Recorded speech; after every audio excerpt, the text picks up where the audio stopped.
Assalamualaikum warahmatullahi wabarakatuh. Kami dari kelompok 13 Usul Fikih akan menyampaikan video pembelajaran kami yang berjudul Al-Adatu Muhakkamah, Ad-Darura Yuzalu, dan Al-Masyaqqatu Tajalibut Taysir.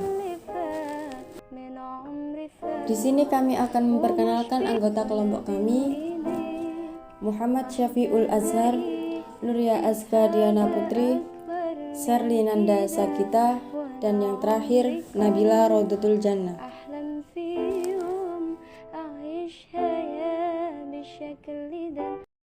Al-adatu muhakamah. Kaidah al-adatu muhakamah artinya dalam suatu kebiasaan, adat, kultur, lokal wisdom bisa dijadikan pijakan untuk mencetuskan hukum selama tidak ada dalil dari syar'i khusus untuk selain ibadah mahdah atau formal. Kalimat al-adatu secara bahasa artinya kebiasaan yang baik, sedangkan kalimat al-muhakamah artinya bisa dijadikan sandaran hukum, dasar, pertimbangan sebuah kebijakan, namun tidak semua adat bisa dijadikan pijakan hukum. Kaidah al-adatu muhakamah berdasarkan Al-Quran dan hadis antara lain. 1. Jadilah engkau pemaaf dan suruhlah orang mengerjakan yang makruf, serta berpalinglah daripada orang-orang yang bodoh. Quran Surat Al-A'raf ayat 199.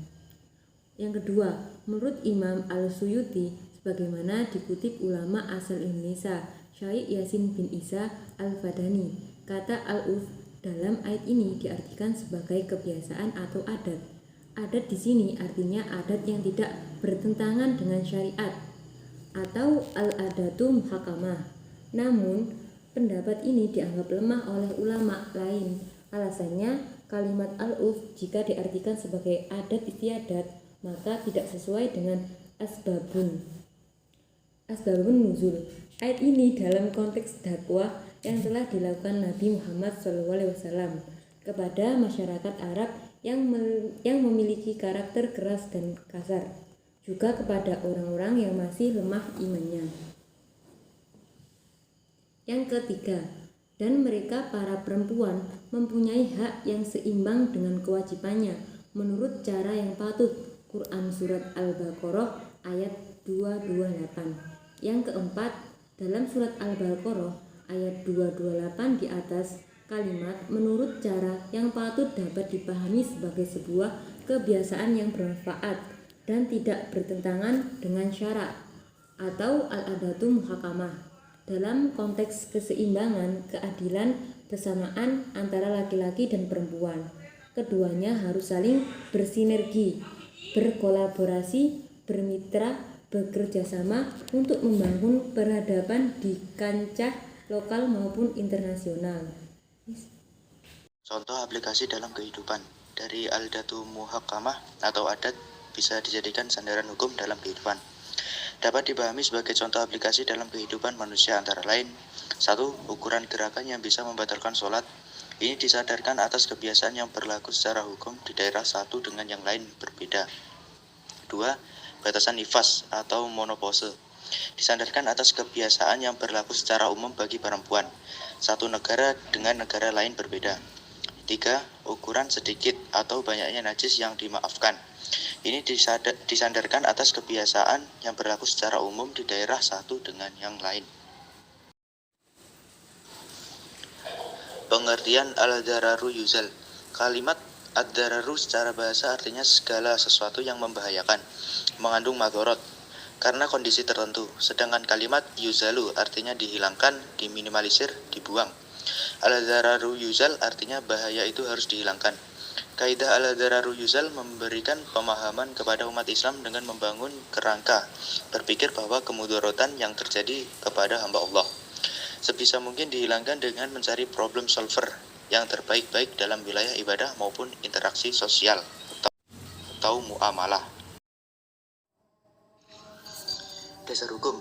Kaidah al-dararu yuzal, dasar hukumnya Al-Quran dan hadis, yaitu dalam Quran Surat Al-Baqarah ayat 231 yang artinya apabila kamu mentelak istri-istrimu lalu mereka mendekati akhir iddahnya, maka rujukilah mereka dengan cara yang ma'ruf, atau ceraikanlah mereka dengan cara yang ma'ruf pula.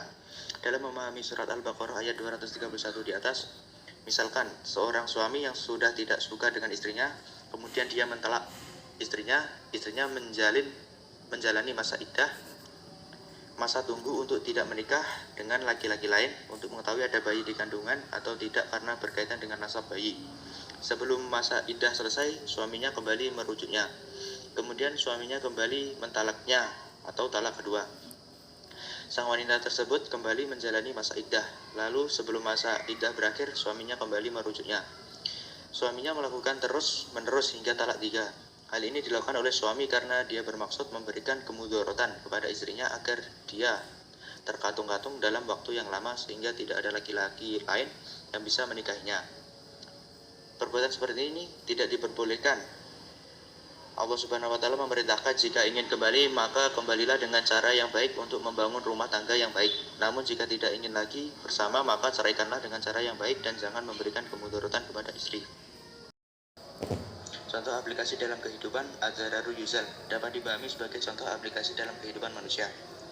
1. Seseorang yang memonopoli bermufakat jahat baik dilakukan sendiri atau kolektif, atau memalsukan dengan merekayasa yang sudah dirancang sejak awal suatu jenis barang seperti BBM atau makanan seperti beras atau bahan pokok lainnya. Lalu dia menimbunnya dengan harapan mengeruk keuntungan yang sangat besar di atas penderitaan masyarakat. 2. Seorang suami yang tidak pulang ke rumahnya dalam waktu yang lama sehingga istri dan anak-anaknya tidak pernah dinafkahi dan tidak bisa dihubungi sehingga tidak diketahui apakah dia sudah meninggal atau tidak.